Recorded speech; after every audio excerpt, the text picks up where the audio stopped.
alam mo, lahat sinasabi nila kailangan nilang kapital eh. Sabi ko naman, hindi pagka nagme-mentor ako, hindi naman lahat ng bagay ay pera. Acronym ulit ako diyan.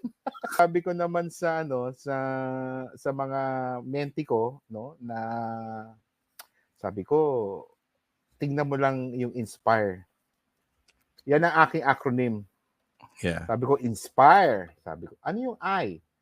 Alam mo, pag nag-negosyo ka, you can start with your interests. That's the first I of INSPIRE, no?